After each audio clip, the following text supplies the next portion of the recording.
پیارے بچوں السلام علیکم، میں ہوں مس عابدہ جماعت پنجم سے آپ سب کو ایک دفعہ پھر صادقین ایجوکیشن سروسز میں خوش آمدید کہتی ہوں۔ امید ہے آپ سب خیریت سے ہوں گے اور اپنے کام کو صحیح طریقے سے کر رہے ہوں گے۔ بچوں، ہم نے پچھلے لیکچر میں سبق کی بلند خوانی کی تھی اور آپ کو میں نے سوال و جواب کروائے تھے اور کاپی کا کام بھی سمجھایا تھا، اور امید ہے آپ کو سبق کا جو لیکچر ہے وہ سمجھ آ گیا تھا یا سمجھ آ گیا ہوگا۔ اب ہم اسی سلسلے کو جاری رکھتے ہیں اور اپنے اگلے صفحے کی بلند خوانی کی طرف چلتے ہیں۔ بچوں، ہم صفحہ نمبر 30 اور 31 کی بلند خوانی کریں گے۔ پہلا ہمارا ٹاپک ہے عیدین کی نمازیں۔ عیدین کی نماز کی خصوصی تیاری کرنا، یعنی نماز سے پہلے غسل کرنا، اچھا لباس پہننا، خوشبو لگانا اور عید کی نماز پڑھنے عیدگاہ جانا سنت نبوی ہے۔ عید کی نماز میں 2 رکعتیں پڑھی جاتی ہیں، لیکن اس میں 6 اضافی تکبیریں کہی جاتی ہیں۔ 3 تکبیریں پہلی رکعت میں ثنا کے بعد اور 3 تکبیریں دوسری رکعت میں رکوع سے پہلے کہی جاتی ہیں۔ نماز کے بعد خطبہ ہوتا ہے، جمعے کے خطبے کی طرح اس خطبے کا بھی خاص احترام اور مقام ہے۔ خطبے کے دوران امام دینی معاملات اور معاشرتی مسائل پر روشنی ڈالتے ہیں۔ بعد میں امت مسلمہ کی فلاح کے لیے دعائیں کی جاتی ہیں۔ نماز پڑھنے کے بعد نمازی ایک دوسرے سے گلے ملتے ہیں، جس سے اسلامی اخوت کا عملی مظاہرہ ہوتا ہے۔ اگلے پیرا کی ہم بلند خوانی کرتے ہیں تکبیر تشریق۔ 9 ذی الحجہ کی نماز فجر سے 13 ذی الحجہ کی نماز عصر تک ہر نماز باجماعت کے بعد بلند آواز سے تکبیر پڑھنا واجب ہے۔ نماز کے لیے عیدگاہ آتے جاتے بھی یہ تکبیر پڑھنے کا حکم ہے۔ اللہ اکبر، اللہ اکبر، لا الہ الا اللہ، واللہ اکبر، اللہ اکبر وللہ الحمد۔ ترجمہ: اللہ بڑا ہے، اللہ بڑا ہے، اللہ کے سوا کوئی عبادت کے لائق نہیں، اور اللہ بڑا ہے، اللہ بڑا ہے، اور تمام تعریفیں اللہ ہی کے لیے ہیں۔ قربانی کے جانور۔ قربانی گائے، بکرا، مینڈھا یا دمبا، اونٹ، بھینس، بھیڑ، بیل، بکری کی ہوتی ہے۔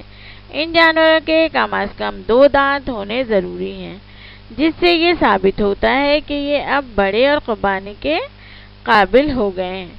قربانی کے جانوروں کو بے عیب ہونا چاہیے، ان کی نہ تو دم کٹی ہوئی ہو اور نہ کان کٹا ہوا ہو، نہ لولا لنگڑا ہو اور نہ ہی سینگ ٹوٹی ہوئی ہو۔ اونٹ، گائے، بھینس اور بیل کے میں 7 افراد تک حصہ دار ہو سکتے ہیں، لیکن بکرا، بکری، مینڈھا اور دمبے کی قربانی صرف ایک ہی شخص کر سکتا ہے۔ جانور ذبح کرنے کا طریقہ۔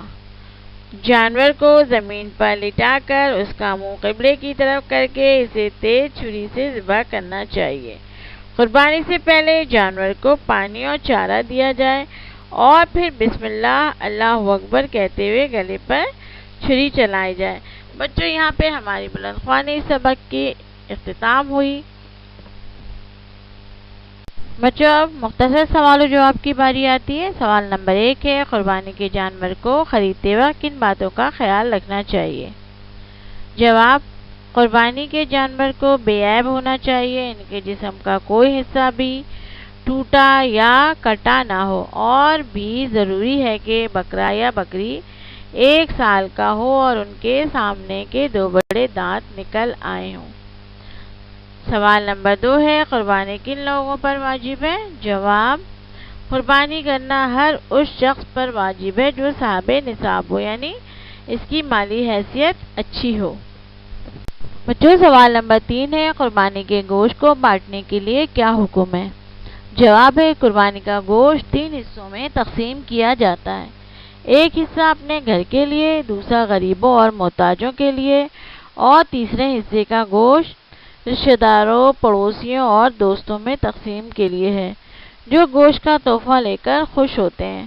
سوال نمبر 4 ہے، قربانی کن دنوں میں اور کن اوقات میں کی جاتی ہے؟ جواب ہے، ذو الحجہ کی 10 تاریخ کو عید کی نماز پڑھنے کے بعد سے 12 تاریخ کی شام مغرب سے پہلے تک ان 3 دنوں میں قربانی کی جا سکتی ہے۔ سوال نمبر 5، قربانی کے جانوروں کو ذبح کرتے وقت کن باتوں کا خیال رکھنا چاہیے؟ جواب: قربانی کے جانور کو ذبح کرتے وقت مندرجہ ذیل باتوں کا خیال رکھنا چاہیے۔ نمبر 1، ذبح سے پہلے اسے چارہ اور پانی کھلایا اور پلایا جائے۔ نمبر 2، جانور کو اس طرح لٹایا جائے کہ اس کا رخ قبلے کی طرف ہو۔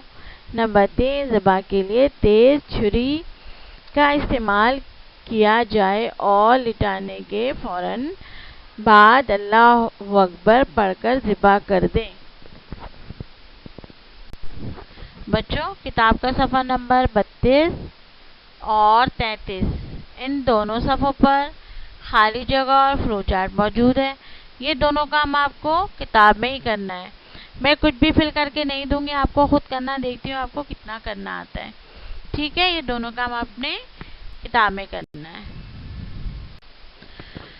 بچوں، ہم نے اس سبق میں بلند خوانی کی سوال و جواب کیے، جس میں مختصر سوال اور مفصل سوال دونوں موجود تھے، اور آپ نے اس لیکچر میں مختصر سوال و جواب کیے ہیں، اور میں نے آپ کو بتایا کہ کتاب کا کام کیا ہے، یعنی فلو چارٹ اور خالی جگہ، یہ دونوں آپ نے کتاب میں ہی کرنا ہے۔